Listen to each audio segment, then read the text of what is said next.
د سړی په نسبت باندې نیم ده، د ښځو دین د سړی په نسبت باندې نیم ده.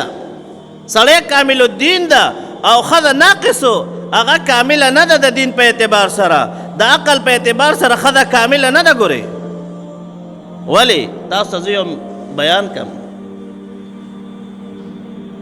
شادي شده کسان پې پوهېږي ښه ښځه باندې ماهواري راځي که نه؟ میاشتې کې 20 ورځې پاکه وي او 10 ورځې هغې باندې بیماري وي. نو 10 ورځې دا ګوره منځونه نه کوي، 10 ورځې دا ذکر نه کوي.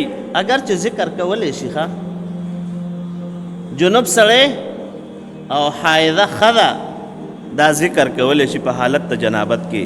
حتی کې فقهای اعظام لیکي وایي جنوب سړی د اذان جواب هم په حالت د جنابت کې ورکولی شي.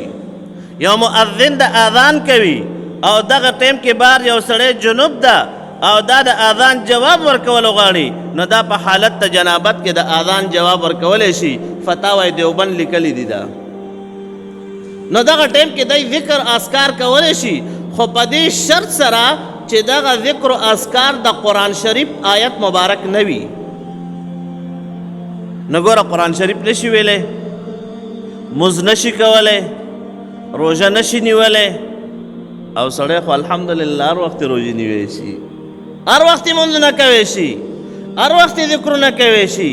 دی وجې نه نبی کریم صلی الله علیه وسلم مبارک فرمایي چې دا ناقصات الدین دي، دین ناقص ده یعنی کم ده که نه، او ناقصات العقل دي، عقل هم ګورې کم ده ښه.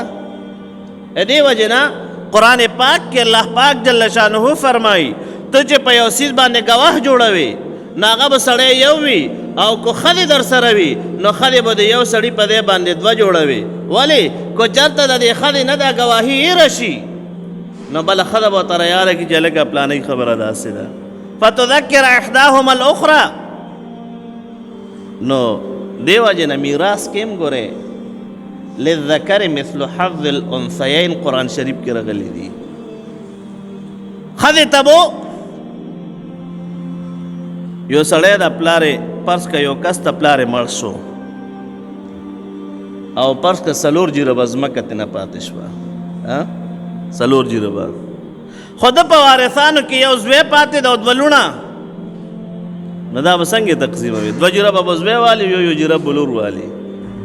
ولې دا 2 لوڼه دا د دې یو زوی په مقابله کې شوې، پلار یې مړ شو، نور څوک نشته، وارثانو کې دا کسان پاتې دي او 4 جریبه ځمکه ده، 2 جریبه به زوی والي او یو جریب به لور والي. قرآن شریف کې الله پاک جل شانه فرمایي للذکر مثل حظ الانثیین، د مذکر د پاره د سړي د پاره د ښځې 2 چنده ده.